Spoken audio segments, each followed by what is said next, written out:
the Chiefs came very close to pulling off the first team to repeat since Tom Brady and the Patriots did it in Super Bowls 38 and 39.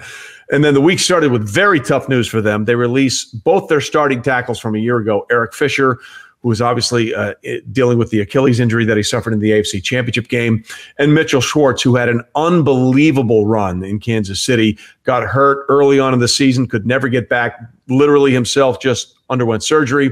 So you're thinking, okay, the Chiefs showed us that no matter how good your quarterback is, and Patrick Mahomes is a unicorn, I believe that. He's singularly unique and is going to redefine the position when it's all said and done. But if you can't protect him, it doesn't matter. So they don't have either one of those starting tackles in the Super Bowl, and they cut them both.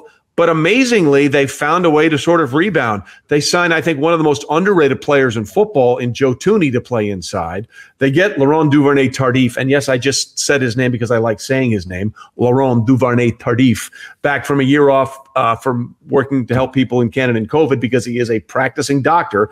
And they just signed Kyle Long after a year off from retirement. So with the two tackles being gone, and you get Thuney, you get Tardif back, and now you get Kyle Long into the mix, who probably I think is going to go inside and play guard as opposed to play outside. Where are you on the Chiefs' plan to protect their $500 million man in Patrick Mahomes?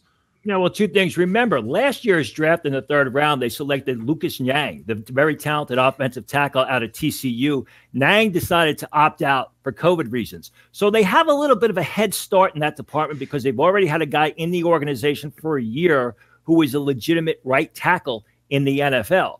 Left tackle, listen, if you're a team that needs a left tackle, this is the draft to be in because after your top two guys, Penei Sewell and Rashad Slater, there's still going to be talent late in round one, late in round two. I mean, maybe they take Alex Leatherwood of Alabama, who's a potential late first round pick. Sam Cosmi out of Texas, a guy who sometimes needs a boot in the rear end, but has got incredible amounts of talent. Late in round two, you're looking at a guy like Walker Little of Stanford, someone who's basically has been forgotten. Walker Little, after his sophomore season, everyone projected him as a top 10 pick. Got hurt the first game of 2019 against Northwestern, missed the rest of the season, decided to opt out this year, but he's a very talented left tackle who hasn't played much football lately. And they also like a guy out of Marshall by the name of Josh Ball, who had a terrific past two seasons, really stepped into the starting lineup, long guy, outstanding pass protector. So again, I mean, all is not lost. You can get talented tackles, especially left tackles in the draft. I think the question is, how many rookies do you want blocking for Patrick Mahomes, or how many first-year players? Because eventually there'll be breakdowns, and you don't want to get Patrick Mahomes hurt, and you certainly don't want him running for his life every single snap. Which is certainly the case we saw in the Super Bowl. By the way, one of my favorite things of the entire Super Bowl this year was when they had the NFL Films came out and they had everybody mic'd up, listening to the Bucs wide receivers when they were on the sidelines watching. I mean, for any other quarterback, that would have been a 12 or 13 sack game, you know, and just listening to the Bucs reactions, like, how did Mahomes get away from that? How did he make that throw? Like, there were a couple of throws that were just incredible, but you're right. You can't have him doing that. And Alex Leatherwood, as far as a name for an offensive lineman, that's right up there with Jermon Bushrod, right? Are there two better names that have played offensive linemen than Alex Leatherwood and Jermon Bushrod? That's the pinnacle of perfect name for the position as far as I'm concerned.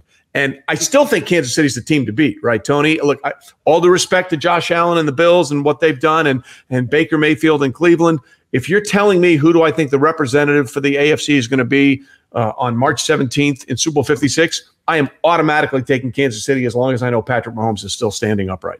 And no one in the AFC has caught the Chiefs. The situation with the tackle at the tackle position may make the Chiefs kind of fall back a little bit to the rest of the pack, but no one has caught up to the Chiefs as of now.